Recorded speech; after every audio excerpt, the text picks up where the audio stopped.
क्या वाकई में टाइम ट्रेवल पॉसिबल है या मात्र एक ऐसी घटना जो हमें मूवीज में देखने को मिलती है।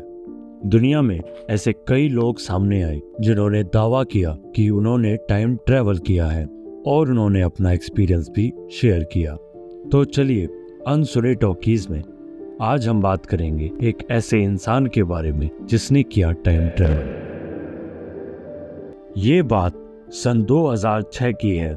एक जवान लड़का जिसका नाम सर्गी पोनोमारेंको था, वो यूक्रेन की राजधानी कीव के पीजी चौराहे पर घूमते हुए देखा गया। देखने से ही लग रहा था कि उस लड़के की उम्र तकरीबन 25 साल की होगी, लेकिन उसके शरीर के हाव भाव और जो उसका पहनावा था वो बिल्कुल भी उस जमाने का नहीं लग रहा था, बल्कि ऐसा लग रहा था कि जैसे उसने तकरीबन 100 साल पुराने स्टाइल के कपड़े पहने हों। और इन कपड़ों को पहनकर वो आदमी इधर उधर घूम रहा था। वो आदमी इतना अजीब था कि वहाँ के लोकल लोगों ने भी उसे नोटिस करना शुरू कर दिया।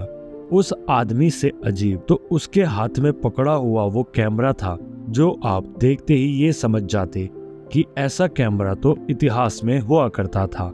लेकिन कमाल की बात तो ये थी कि वो कैमरा अभी भी उसके हाथों में काम कर रहा था।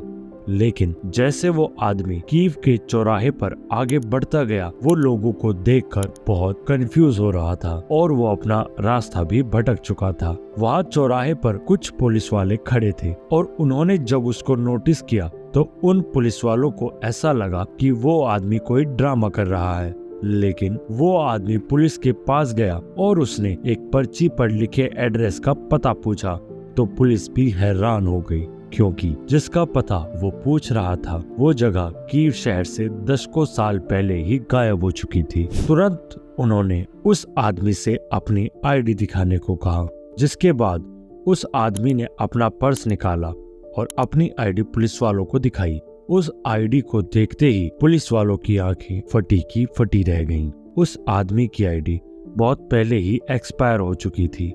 आईडी के मुताबिक इस आदमी का नाम सर्गी पोनोमारेंको था और इसका जन्म सन 1932 में हुआ था। अगर ये आईडी सही थी तो वाकई में इस आदमी की उम्र 2006 में तकरीबन 74 साल की होनी चाहिए थी, लेकिन वो आदमी तो इस उम्र के आसपास भी नहीं दिखाई दे रहा था। पुलिस वालों ने उसकी मदद करने का सोचा और तुरंत उसे एक मेंटल हॉस्पिटल में ले पहुंचे। पुलिस वालों को लग रहा था कि ये आदमी जरूर कोई बाहर के देश से आया है और यहाँ आकर ऐसा नाटक कर रहा है। इधर कई डॉक्टर्स द्वारा सर्गी के ऊपर टेस्ट किए गए, लेकिन उसके बाद वो हुआ जो काफी हैरान कर देने वाला था। डॉक्टर्स को भी लग रहा था कि ये आदमी जल्दी ही अपनी असल पहचान बताकर ये कहेगा कि वो तो प्रैंक कर रहा था, लेकिन वो एक ही बात पर अड़ा हुआ था। वो सन 1932 में जन्मा है। उसे तो ये भी नहीं पता कि वो कैसे कीव शहर में आ गया। उसका टेस्ट लेने वाले एक डॉक्टर फोटोग्राफी में भी इंटरेस्ट रखते थे और उन्होंने तुरंत सर्गी के हाथ में पकड़े हुए उस कैमरे को पहचान लिया और वो कैमरा याशिका फ्लेक्स कंपनी का बनाया हुआ था। इस कैमरे को जापान का सबसे पुराना पोर्टेबल कैमरा भी माना जाता है और यकीन मानिए ये कैमरा बहुत ज्यादा रेयर और कलेक्टेबल आइटम है और कोई भी इंसान आज इतने महंगे कैमरे के साथ किसी शहर की बिजी सड़कों पर पागलों की तरह घूमता हुआ नहीं चलेगा। डॉक्टर्स लगातार उनसे सवाल किए जा रहे थे। उसने बताया कि उसका जन्म 16 जून 1932 को कीव में ही हुआ था और उसकी उम्र अभी सिर्फ 25 साल की है और उसने आज सुबह अपने घर से कैमरा उठाया और उसका प्लान था कि वो आज अपने शहर की कुछ अच्छी फोटो क्लिक करेगा। लेकिन जैसे ही वो अपने घर से बाहर निकला तो उसने नोटिस किया कि एक अजीब सी चीज आकाश में घूम रही है। कुछ देर तक वो चीज हवा में घूमती रही, लेकिन तभी एक तेज रोशनी का झटका आया और सर्गी के सामने वाला सीन पूरी तरह से बदल गया और वो एक ही झटके में आज के यूक्रेन की राजधानी कीव में बने हुए मॉडर्न चौराहे पर आ पहुंचा।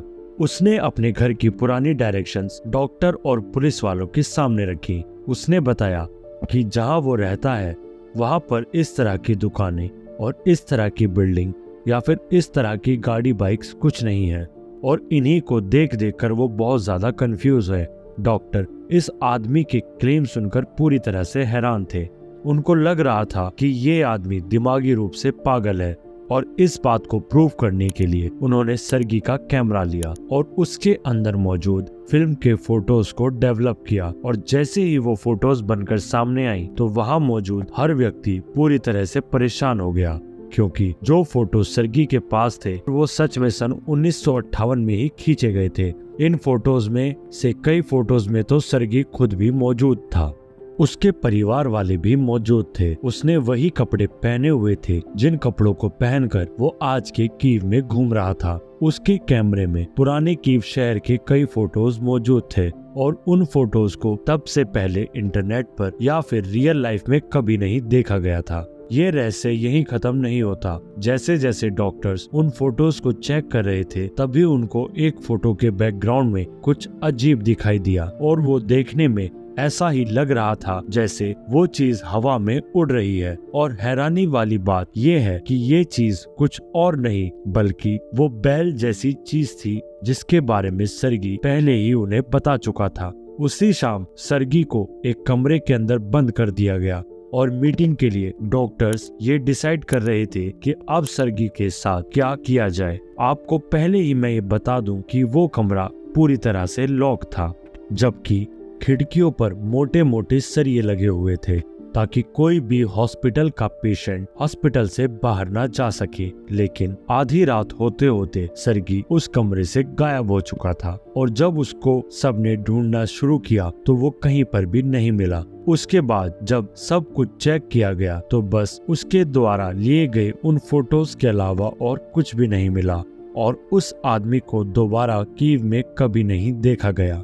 इसके बाद पुलिस ने जांच की और जांच में उनको जो मिला और बताया कि वास्तव में सोवियत संघ के युग के दौरान यह व्यक्ति मौजूद था और 1960 में उसे लापता घोषित कर दिया गया था। आगे भी ऐसे मजेदार किस्सों के बारे में सुनने के लिए हमारे चैनल अनसुने टॉकीज से जुड़े रहिए। धन्यवाद।